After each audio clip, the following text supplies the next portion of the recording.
News, a service, the Barong Insurance Agency. A Cheyenne man gets a prison sentence. That's the big story for 7:30. I'm John Matthews. A Cheyenne man pled guilty in Beckham County District Court to a total of 3 charges in 2 separate cases. 34-year-old Trinity Kane Simpson pled guilty to charges of second-degree rape, possession of child sexual abuse material, and violation of the Oklahoma statute via computer. Simpson will serve a total of 5 years in prison in connection with both cases. A shooting in Watonga Wednesday night hospitalized a man, says Police Chief Briston Lowry. Last night at around 10:18 hours, Watonga officers were dispatched to the area of 512 North Leach in the city of Watonga, where a man had shot his father in the chest. Lowry says the suspect, Calvin Lee Butler IV, is in custody facing a charge of assault and battery with a deadly weapon. Custer County Deputy Lewis Flowers highlighted a recent training he attended, which promoted the enhancement of security measures in courthouses. I've got back here just a while back from a 3-day courthouse security and courtroom security class by a national company out of Tennessee that goes across the country. We've all realized that in the last, 4 or 5 years, our assaults and attacks on courthouses and judges and stuff has doubled or almost tripled. And so now this company goes out and basically gives you a class on little things to do for security. Flowers says Custer County is within the top 10 most secure county courthouses in the state of Oklahoma. We'll have more news coming up next. Here's Jeff Barong. We try to show our clients integrity, honesty, and compassion when we're working with them. You can get insurance all sorts of places. The most important thing for us, and it's knowing that you're getting not only really good service, but you're also getting the insurance know-how to make sure you're getting covered as best as the market is going to allow you to be covered. For all types of insurance, it's Barong Insurance, the agency service-built Barong Insurance. The Southwestern Oklahoma State University Athletic Hall of Fame banquet will be held in the Pioneer Event Center this evening.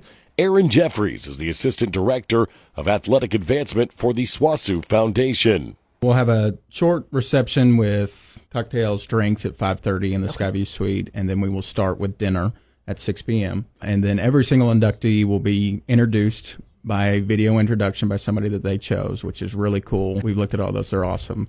And then they will have a chance to make some remarks, receive their inducted plaque, take some photos. The 2026 Hall of Fame inductees are Caitlin Dillon Bagwell, Emily Miller Beazle, Kayla Freeman Jones, and Pat Lewis. A former Weatherford Public Schools teacher who taught a total of 32 years overall was this week's featured speaker at Rotary. David Beck shared many memories in the classroom, but he also used something from his personal life during his address. In February, it's National Heart Month. You seen that deal? And they have the heart screenings. You go in. You all need to do that kind of stuff. I'm telling you right now, it probably saved my life. So I went and got a heart screening, and they did a heart screening, and they said, oh my, you need to get you a cardiologist right now. So I got one, and they did a test on me, put in 2 stents immediately because the widowmaker up front was 95% blocked, and the one down the back was 80.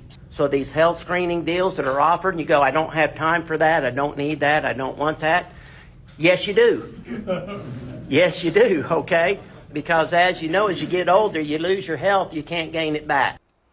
Beck taught for 30 years in the Weatherford Public School District. He currently serves as a preacher at a church in Putnam.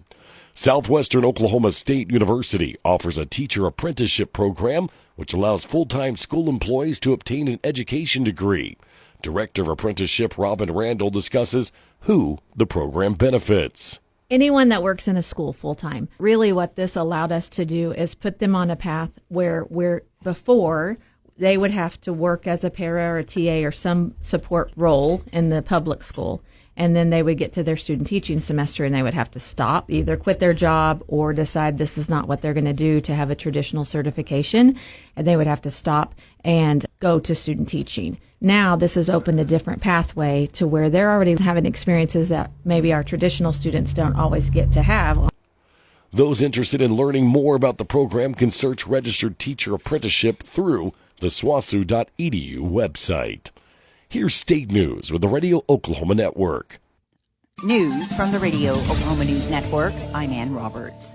2 firefighters from the Payne County community of Ingalls remain in critical condition after their brush truck suffered a tire blowout, left Highway 51 and rolled into a ravine, trapping both men inside. The vehicle caught fire after the crash, but Stillwater firefighters were able to extinguish the flames quickly. One firefighter was flown to a Tulsa hospital while the other was transported by ambulance. Well, the possibility of a $50 million investment in the state has some municipal leaders interested.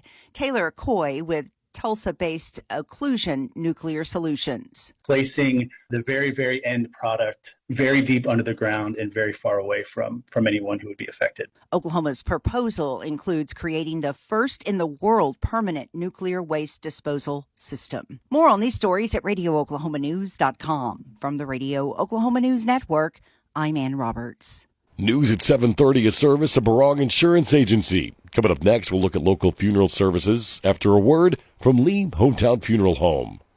Lee Hometown Funeral Home of Clinton is here for you, offering local, compassionate service with true hometown values.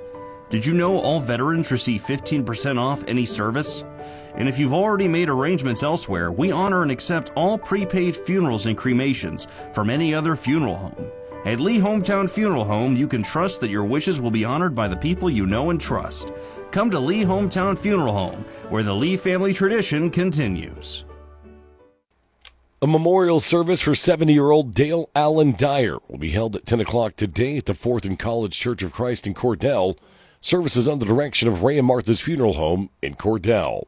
A celebration of life for 44-year-old Brock Arlen Gowdy will be held today at 2 o'clock at the Martin Duggar Funeral Home Chapel in Elk City.